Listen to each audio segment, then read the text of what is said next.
O eto isang balita pa rito, Rigodon na naman. Oy, may tumutunog-tunog na di umano parang nagkakaroon na naman yata ng gapangan diyan sa Senado. At itong si Pampi Lacson, hindi pa man nagsisimula yung kanyang Blue Ribbon, pamumuno sa Blue Ribbon, mukhang gusto na silang yariin kasi nagalit talaga taong bayan.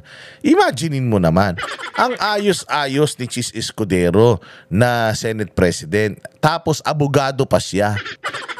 Mantakin mo matalo siya ng isang nagtapos lang sa One Ball University School Bukol na nag-aachichi lang naman. Wala mang alam, tapos sa pakayabang pa, akala mo, porket siya yung, mantakin mo, proud ka dyan na ikaw yung pinakamaraming beses na naging senador, pero ikaw din yung walang nagawa. Wala ka naman tumatak na proyekto na sa'yo, bukod sa nagpe-plagiarize ka. Di ba merong isang speech yan noon, tungkol doon sa, basta sa isang issue, tapos puta speech yung pala, hindi sa kanya yung speech. Di ba kapal-kapal ng mukha nito? Hindi raw siya tuta. Si Martin daw ang tuta niya. Talaga? Ikaw na si Tuta Soto. Oo, ikaw na si Tuta Soto. Tuta na, aso pa. So nagkakaroon ng Rigodon, mukhang kasi manipis yung majority. Mantakin mo 15 laban sa siyam. Kailangan mo lang ng kailangan mo lang ng tatlo pa. Kailangan mo lang ng tatlo pa na boto para manalo ka manalo ka at matanggal mo ito si Tito Soto. 3 boto lang kailangan mo. Magiging manipis din yung majority noon, pero panalo ka. Grabe naman kasi ito si Tito Soto, parang sobrang diktador. Mantakin mo, sabihan ba naman si Marcoleta na Senate President ako, desisyon ko yan, wala kang magagawa. May pagkadiktador ang hinayupak na yan. Kaya nga hindi ko maintindihan itong 2 bilyar na kupal kung bakit sila bumoto dito kay Tito Soto. Palagay ko dahil para hindi maimbestigahan yung yung prime water, kasi burak daw yung nilalabas ng gripo nila Matindi. Siguro yun ang pangako sa kanila, kaya bumoto sila kay Tito Soto, kasi yung prime water hindi na imbestigahan. Tapos siguro ito si Mark Villar.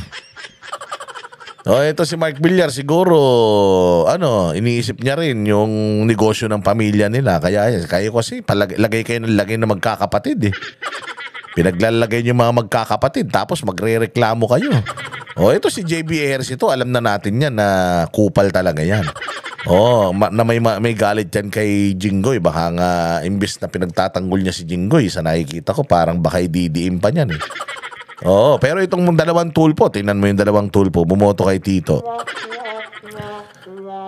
Hindi ba? Kasi nga may mga pinoprotektahan yan mga yan, nalalabas kapag natuloy si Marcoleta. Matuloy si Marcoleta na na Blue Ribbon Committee Chairman. Kasi hindi ba si Montulfo. Tataka ko kay Montulfo, bakit binabanatan niya itong si Marcoleta? Hindi naman siya inaano. Tapos si Bentulfo, binabanatan din si Marcoleta. Doon pa lang malalaman mo na itong mga tulpo na ito nagsasanib puwersa para i-discredit si Marcoleta. Putang ina, mas magaling sa inyo yan. Ilang buwan pa lang si Marcoleta na senador nagpatunay na kagad ng kanyang tapang. Hindi yata sanay ang senador, ang Senate na may mga ganyan na mga tao. Sige nga, pakinggan nga natin tong Rigodon na naman. Init na usapan sa Senado, may panibagong kudeta raw laban kay Senate President Tito Soto. Pero agad itong pinatulan ni Soto at Senate President Pro Tempore Ping Lacson. Kung meron daw kantang Achy Breaky Hearts, sabi ni Lacson, fakey breaky news naman. Hindi naman daw pala totoo yan.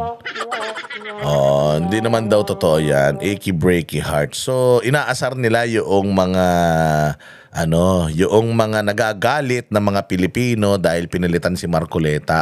Ganun ba?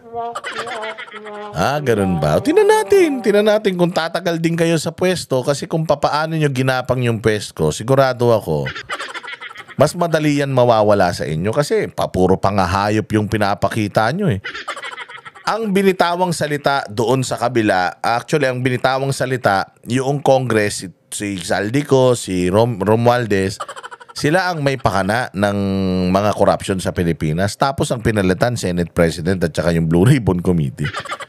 Saan ka naman? So alam mo talaga na ito si Lacson at saka ito si Soto. Aso talaga to ni Bongbong at ayaw ni Bongbong na yung pinsan niyang kawatan. At saka yung chuwariwap na si Zaldico, ayaw ni Bongbong na madamay sila. Kaya ngayon, ito, yung dalawang tumakbo sa bagong Pilipinas, kung todo sila harang na madamay. Ito, kaya nga sabi nga ni Marcoleta nung pinangalanan ang mga congressman, yung ng mga diskaya yung congressman, yung kongreso, pinrotektahan yung kanilang mga kasamahan.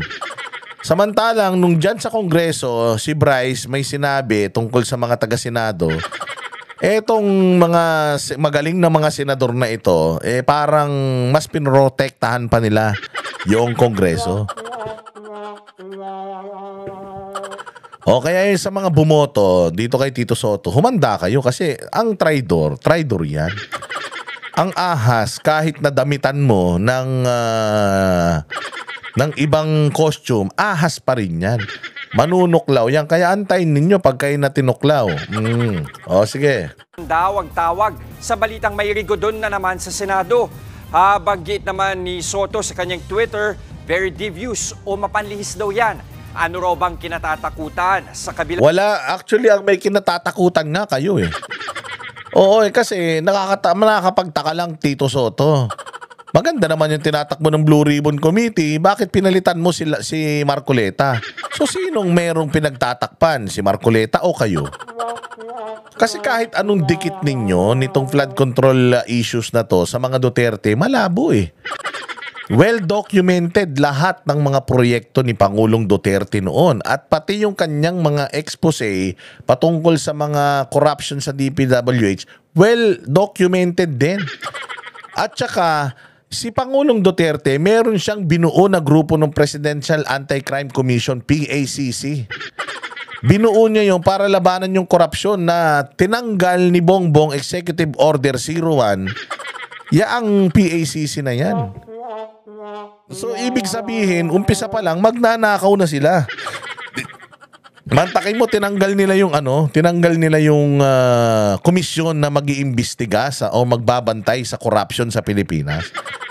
So sino dito ang may itinatago? Yung amo mo na mga kawatan o yung mga Duterte na very transparent every Tuesday merong State of the Nation ano ba yun? Talk to the Nation. Diba every week ina-update tayo sa kung anong nangyayari. Every week nagre-report yung mga sekretary ng gobyerno. Every week Ngayon, gumagawa ba kailan yung huling meeting ng cabinet secretaries with BBM? Alas 10:30 pa lang daw, sabi ni Inday, amoy alak na. So walang pinagtatakpan dito. Kung meron nagtatakip dito, kayo 'yun. Kasi kung talagang gusto nyong ma-resolve ito, dapat talaga tinuloy mo si Marcoleta na nakakadalawang hearing pa lang si Marcoleta, pinigilan mo na dahil lumalabas na yung mga sa pangalawang hearing, ganun kagaling si Marcoleta, napalabas niya kagad yung mga pangalan ng mga kawatan sa Kongreso, di ba? Kayo yung may itinatago, kaya pinilit yung kunin kagad kay Marcoleta yan. Yun to si Tito Soto, baliw na rin yata. Tanyan, manipis ang mayorya ng Senado. 15 sila habang 9 ang minority senators na pinamumunuan ni Senator Alan Peter Cayetano. Kaya kahit bagong balik si Soto sa pwesto, nagbabala si Lacson na huwag baliitin ang 9 na minority senators.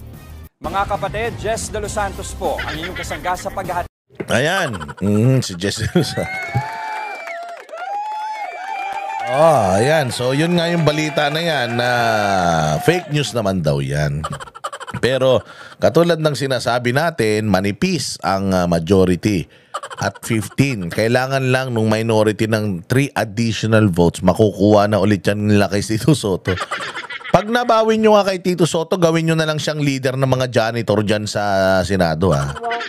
Total naman wala namang wala namang ginagawa yan diyan kundi mambuli. Oo, kaya anuhin ninyo. Oy, kayong 2 bilyar kayo ha, mga traidor kayo. Tangina nyo, hindi makakalimutan ng bayang Pilipinas yung ginawa nyong pagtatraidor sa bayan ha. Baka naman ito sila bilyar dahil may construction company din sila. Baka kaya ano. 'Di ba may construction yung tatay niyan?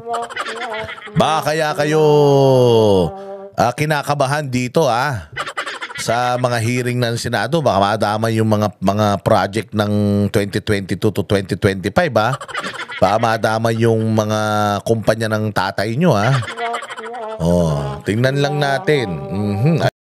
Kami ang boses ng masa, hindi natatakot. Katotohanan lang, di kami nalulunod. Walang bahid ng sismis, lahat ay totoo. Kahit sino ka pa, pag mali ka babanatan ka. Walang pinipili kulay, wala kaming kinikilingan. Basta para sa bayan, kami lalaban. Pagdama palakpakan, pag mali banatan. Di matitinag, di matatakot, para sa bayan tuloy ang sigaw. Sa harap ng kamera, walang halong takot. Mga baluktot, lahat kayo'y tutumba. Ang hustisya at totoo, yun lang ang mahalaga. Kahit sinong harang, di kami matitinag. Walang pinipiling kulay, wala kaming kinikilingan. Basta para sa bayan, kami lalaban.